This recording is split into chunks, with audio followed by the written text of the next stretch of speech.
if you're doing anything that's making the person uncomfortable, that's the complaining witness in this case, the only way for me to take care of that is to put you in jail. This no contact order is going to include literally looking in that direction to find you guilty, and at this time find you guilty of driving while intoxicated, third or more, sentence you in accordance with your agreement to a term of 10 years. And this is the second time that you're kind of getting away with doing something that you probably shouldn't. Good morning, sir. You're Dan Church. Oh, yes, ma'am. And this is 26 DCCR 0612. Mr. Church is charged with deadly conduct, discharging a firearm. And the state has filed a motion asking that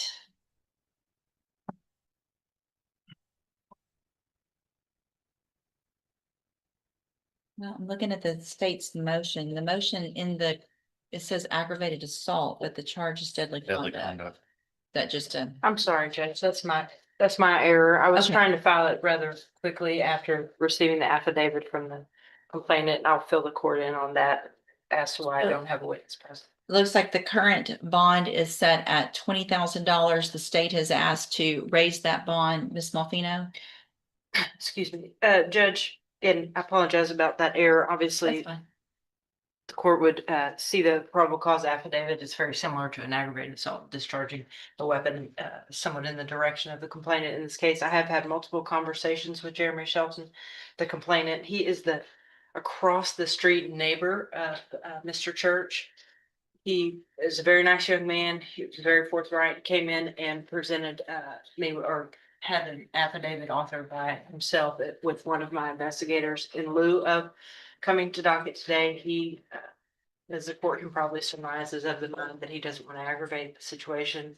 Nope, not intending to use that same word, but I will tender that as State's Exhibit number 1, just for purposes of this hearing, and I have Mr. Gertz, it's his affidavit just expressing concern about the nature of this offense and the fact that they reside across the street from one another, that he has a very young son and a wife who were also present at the time of this offense. And he has concern that Mr. Church may be keeping weapons at his sister's house down the street. I have worked very closely with my investigator, Mr. Bays, and he is familiar with Mr. Church as well as Port Arthur Police Department is. And we've asked that some things be implemented in the interim time period to hopefully assure the safety of all the parties, including Mr. Church.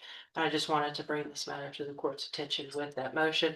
It's not necessarily intended to increase as much as it is to modify with the admonishment regarding weapons, etc., because obviously it's difficult to remove these two individuals from one another approximately because of where they both reside. Any objection to me reviewing that? Well, Judge, the rules of evidence don't apply in a bond hearing, so I would love to have some great evidence, but I don't have a good one. And I'll state the ones admitted for purposes of this hearing. Give me just a second, please.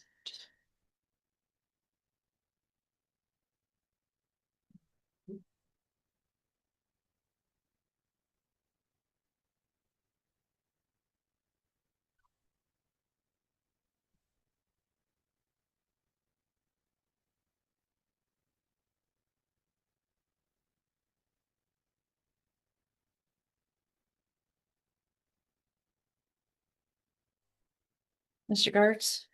Judge, I'm happy to discuss bond conditions. $20,000 is more than sufficient, though, in terms of the amount for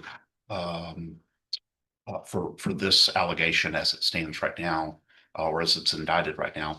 Mr. Church wouldn't, I think, object to the normal conditions of not having any contact with complainant, not possessing any weapons. Those are already conditioned. Right. I'm not sure what else, what else the court could impose, because of the proximity of their homes without infringing on his constitutional property rights of his own. But I think the fact that he's, hired counsel, has shown up to court, he's taken this seriously. He's not been threatening the complainant or anything of that nature. I understand the complainant may have concerns, but those are the complainant's concerns. They're not being triggered by anything, no pun intended, by anything that Mr. Church has done since his arrest or his indictment. And so And he's not violated any of his bond conditions that, No, I think that the I'm aware of, concern or that- is if they feel like he is watching, could be, just uncomfortable. There's an allegation that he's sitting in his car watching family, obviously based on the nature of the offense and the allegations and the probable cause. That would give me some concern too, if I lived across the street and that had actually happened. So, but I don't think, I just don't think raising his bond and just charging him more any is the proper remedy for that. So I'm not sure how the court remedies that. And I don't see what the that. way it gets remedied, Mr. Church, is if you're doing anything that's making the person uncomfortable, that's the complaining witness in this case, the only way for me to take care of that is to put you in jail. Then they don't have to, nobody has to worry. I don't want to do that. But I need you to understand that there's no way around if, you're not contacting them or talking to them. I get that. But if you're doing other things, like sitting in your car and watching them, then that's going to be of concern to me. So I'm ordering you, here's what I'm ordering right now. Listen to what I'm going to say very clearly, okay? This no contact order is going to include literally looking that direction. You can't sit on your front porch. You need to sit in the back. You can't just sit in your car for no good reason. People don't do that. So you're not going to do that. Do you understand?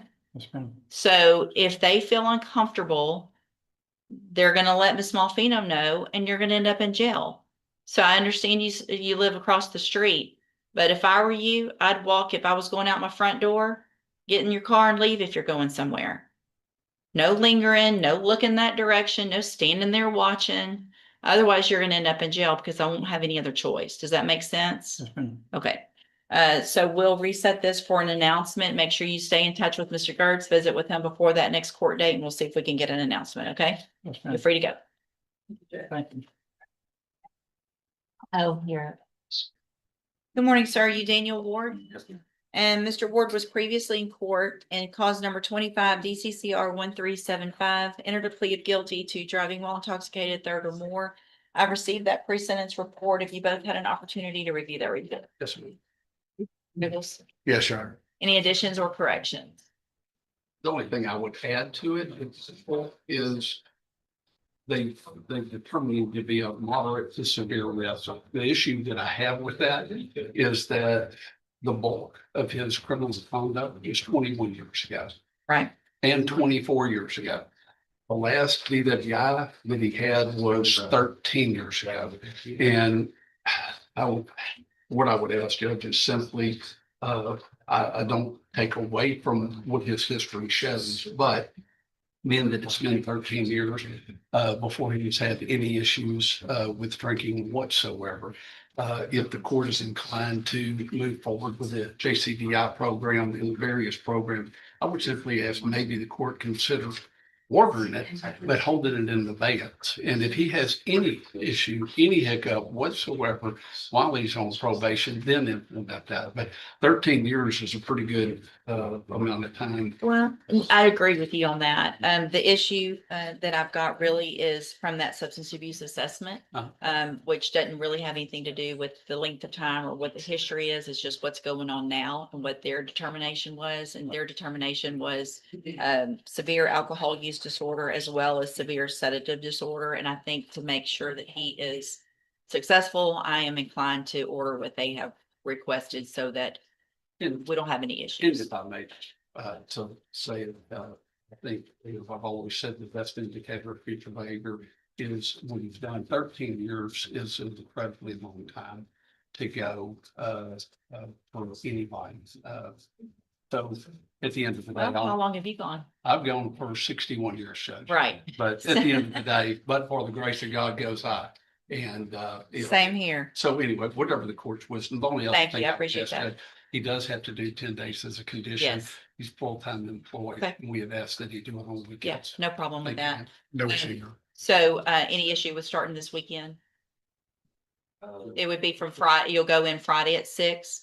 They'll let you out on Sunday and you'll do that. I mean, if you can do it, great. If not, she just needs to know a date. Can I have like a 2-week notice, like not this weekend, but the following? Are you working this weekend? Yes, ma'am. Okay, so here's what I'll do, Mr. Ward. I'm going to find that you previously entered your plea of guilty freely and voluntarily. Find sufficient evidence to find you guilty, and at this time, find you guilty of driving while intoxicated, third or more. Sentence you in accordance with your agreement to a term of 10 years in the institutional division of the Texas Department of Corrections, but I'm going to suspend that. Place you on probation for 5 years. You're ordered to follow all of the rules and conditions of probation. That includes paying a $500 fine. You will be ordered to serve the 10 days upfront time, and I will do some dates on that in just a second. Also, I am going to order that you enter and successfully complete that JCDI program. I understand and respect what your attorney's asking for, but just based on the information that I have, I think it's important that you have those tools up front so that this doesn't ever happen again in 1 year or however many years. All right. So you will be ordered to complete that program. If you do everything that you're supposed to when you're on this probation, this is a great opportunity because you'll be able to serve that sentence while you're out on probation. The other side of that is if you violate any condition of probation, you can be brought back into court and you could be facing that 10-year sentence in prison that you've already agreed to. Do you understand? So we're going to start your weekends on June 19th. So that's a week from this Friday. And you'll go in Friday at 6 o'clock to the Jefferson County Jail. It's important that you're on time. If you're late, you could be considered a no-show. Obviously, if you don't show, it's a violation of your probation. It's very important that you don't. Some people think, and I know this isn't going to be you, that if they show up intoxicated, they're going to sleep it off for the weekend. Please don't do that. That's obviously a violation of your probation. I'm handing you the trial court certification that shows this was an agreement that I followed, and so you've waived your right to appeal. I also handed you a written admonishment regarding your ineligibility to possess a firearm or ammunition. Because of the judgment entered against you, you're ineligible under Texas law to possess a firearm or ammunition. Possession of a firearm or ammunition could lead to charges against you. If you have any questions about the laws that make you ineligible to possess a firearm or ammunition, or about how long that lasts, you can talk with your attorney, okay? You need to have a seat here in the courtroom. Probation is going to call you up to her desk when she's ready to go over your paperwork. All right, good luck to you, sir. Thank you.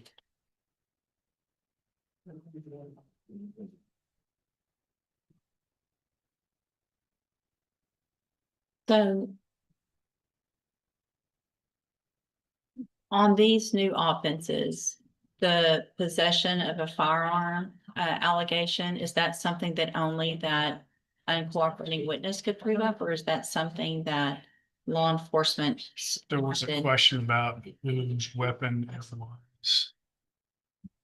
Because this is the second MTRP that has to do with, Well, the first one was dismissed because the only violation, allegation was that he possessed a firearm and fell in possession of a firearm, and he had been on deferred, so he wasn't. right. And, but still shouldn't be possessing a firearm while you're on probation, regardless of that. So, Mr. Reddo, probably what's going to happen today, based on the information that I've received from the district attorney's office, is that motion to revoke your probation is going to be dismissed. This is the second time that you're kind of getting away with doing something that you probably shouldn't.